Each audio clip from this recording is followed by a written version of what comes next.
Man enters. Thank you. People cringe. I am pleased to introduce someone who has spent the last 4 weeks living undercover as a homeless man on the streets of Brooklyn. He's here today to tell us his story. Mr. Gold looks on. Ladies and gentlemen, City Council member Gary I Care.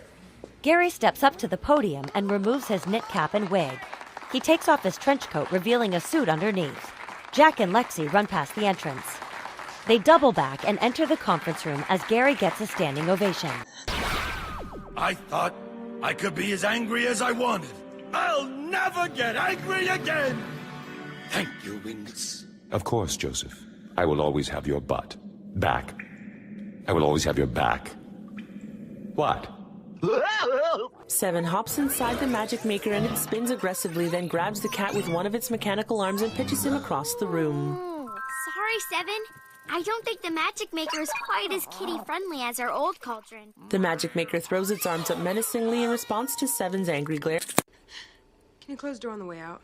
Boy, teenagers are always so doggone cranky. Man. Yeah, I liked you better when you were just a kid. Sleep tight, birthday boy. Starting now, your whole life is different. I don't feel any different. Oh, are you kidding? Now that you're a big, bad teenager, everything changes. Trust me. Hey. He picks up Jess's gift. Look at this. Forgot a present. Thanks. Happy birthday. Good night. Good night. Jess. A note on the gift reads, "Happy birthday, Cody," from Jess. Cody unwraps the present, a hardcover copy of 20,000 Leagues Under the Sea. He opens the book and begins to read. If I hear one, and I mean one, negative report from Jules or Tommy that you're slacking off or not doing exactly as you are asked, your trip is definitely off. Am I understood? Softly, Michael nods his head. He slinks back resignedly against his chair. Montana. Lapses. I think he has the asthma. You know, like my cousin Gail. Meanwhile, Calvin and Emily run down the basement stairs to a close. Hey, Joe! You're back just in time. My temper's under control, and I'm Just in time for the start of our new plan. Since one world kind of wrecks stuff, a whole bunch of worlds should fix stuff. That plan doesn't make a lot of sense, Barry. And scares the cat up a tree. How to operate the Magic Maker 3000. Step 1. Gather spell ingredients. I'll need powdered pixie dust and cream of moonbeam, please. Got 'em. How much do we pour in? The new cauldron snatches ingredients from Hazel and then pours them into its pot. It measures its own ingredients? I could get used to that. It stirs. And that. I'll bet you'll never get sore Potionista elbow again. Nope. Now for a little bumblebee fuzz. I like to add it for extra zing. She pours some in the pot, and the pot immediately abandons the spell. It shows her its manual. This cauldron only mixes exact potion ingredients? No extras? Is it me, or is this new cauldron kind of bossy? The cauldron puts up its dukes. Closed door. If he dies on our porch, he could probably sue us or something, right? Shut up, Billy. Calvin and Emily bring Tycho out of the basement. As they pass through the kitchen, Fig lifts his head.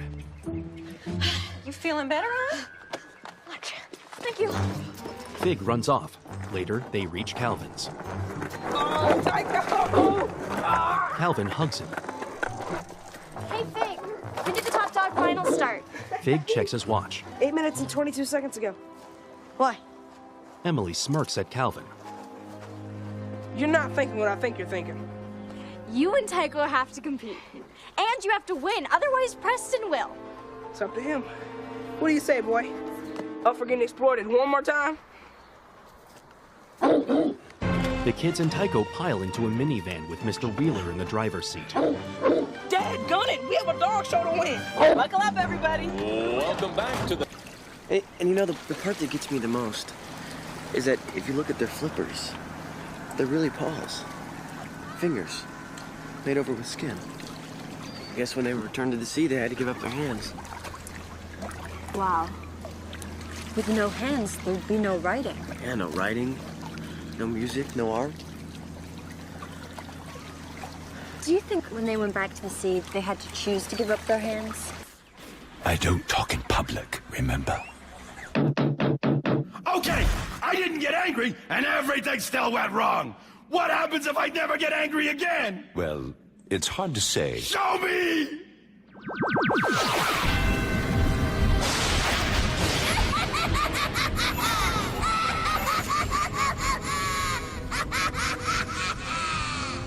Expedition note. My exploration of the volcano proceeds on schedule.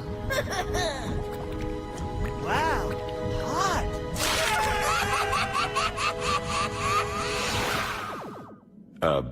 Well... I can't believe you missed that! Joseph, your temper... I'm not gonna lose my temper! There's too much to be done. But I am going to get angry. Isn't that the same thing? No, it's not! Joe's coming back, and he looks mad. Oh, yeah? Have you girls seen your old potion pot? Cauldron? Last time we saw him, he was in the yard. Not anymore. I guess the old bull decided to go for a stroll. What? He's never been outside the yard before. He'll get lost. And unlike some cauldrons, he always lets me add bumblebee fuzz. Let's go find our cauldron charmers. Broomies! The brooms fly into their hands, and then they lift them skyward in a pose. Dad and the Magic Maker watches the charmers fly out of the door in search of their friend. Come on, charmers! Good luck! Ooh, now that is one sleek magic machine. Dad goes to touch it, but the pot slaps his hand away. The cauldron waddles through town. Hey, a walking wishing well. The ogre dips his cup inside cauldron for a refill and then flicks a coin his way. I wish for a new race car. Cauldron waddles off, leaving a puddle in its wake. That there was something so worth it they were willing to? I don't know. Maybe. Hey, look!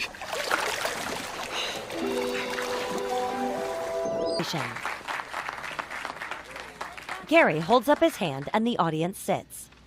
I am proud to stand before you today as a man with some small insight into the poverty on our streets. Do you see this old coat? Lexi watches closely. To some, a coat is merely an accessory, a fashion statement. To others, a coat is a form of shelter, a means of survival. This dreary old coat is practically the only offering of kindness I received in the past month. A man literally took it off his back to keep me warm. The burly man enters the room, throws up his hands, and leaves. Gary drops the coat. That rag a form of shelter? Never thought of it that way. Well, there's the first time for everything. Jack spots Meanie running by. Hey, come on. Lexi's dad spots her. Lexi. Shut it! You're not going to stop us? No, I'm not! Now where's the whirl call? Okay, Joe. Here you... I want to give it to him. Here, Here you go.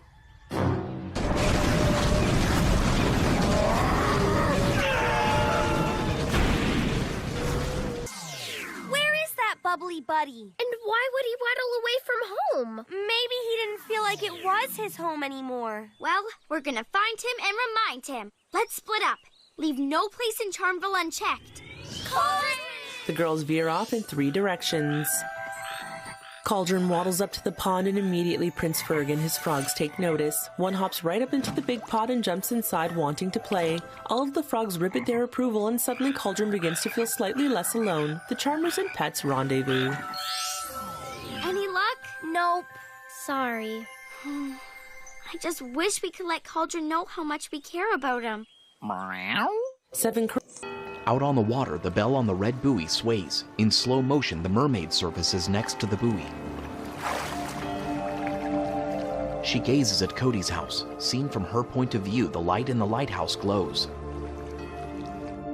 In Cody's room, he sleeps with the book opened on his chest. Next to him, a colorful rotating light pattern projects on a lampshade on his nightstand. The view inches closer to the revolving colors. Everything goes white. A close view shows a rotating lighthouse lamp. In bed, Cody turns on his pillow. Outside his window, a light on top of the buoy glows, casting a long reflection on the water's surface. The view outside his window tilts and becomes air bubbles floating in the vast ocean. Seen in silhouette, Cody swims through the depths. Air bubbles float up from beneath him. He pauses, gazing at a bright light piercing the murk. The light grows larger and blurrier as it moves closer. Cody blinks hard and backs away from the light. The mermaid's silhouette appears and swims toward him. On a new day, a twin-engine plane lands at a small airport at the base of a mountain range. It taxis along the runway past an assortment of prop planes.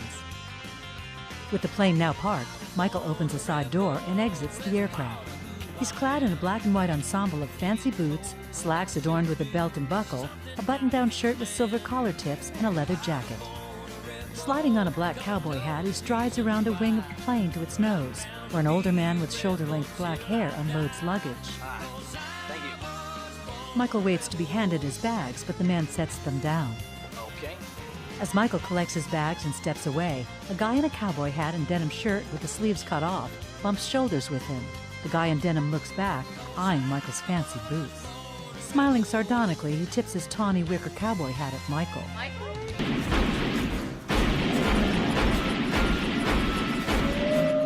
Curls a brow when he spots small water droplets lining a path in the grass. He walks up to take a closer look and immediately recognizes his friend's scent. Cauldron looks up at the sound and then starts to waddle off toward it. What is it, Seven? It kinda looks like... The girls stare down the trail and start to make out. Cauldron! Seven bounds forward and nuzzles against his old friend. Cauldron! There you are! We're so glad we found you. Never, ever, ever... Hey, Aunt Jules. Wow! Look at you! Thanks for coming, Michael. So nice you want to give us a hand. I'm glad that I could help. Hey, buddy. Tommy gazes up at him and forces a smile. Nice boots. Can't play cowboy without him, right?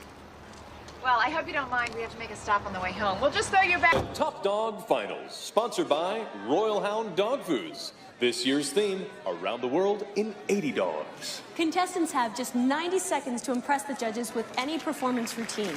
Jessica Rose and her dog, Chi-Chi, are just... Never run away like that again. You'll always be our favorite Cauldron no matter what. Cauldron nods okay. What a sweetheart. We miss you too. That didn't sound glad to see you. That sounded sorta, I'm sick. It is awfully damp around here. Maybe he caught a cold. Aww, the poor thing's got a frog in his throat. A frog jumps out of Cauldron and hops away. Better see what else is in there. Looks like there's some other stuff. Say, Cauldron rumbles and then ejects several toys. Finishing up next to the display of the Eiffel Tower. That's going to bring up this show's two-time defending champions. That's right, Chuck. It's Preston Price and Jacques. Holding Jacques, Preston waves from atop a ramp obstacle. Rondell and his mom sit in the audience. Preston descends the ramp as a cameraman films him. Jacques sits at the start of the course. Okay, go. A dog show official lowers a flag. Preston holds his hand out as he runs along a line.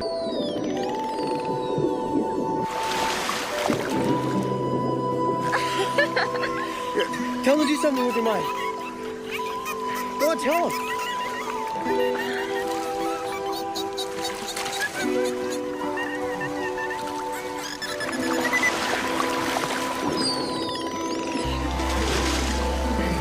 That was amazing. What'd you tell him? I told him to do a flip. Oh, we'll do it again.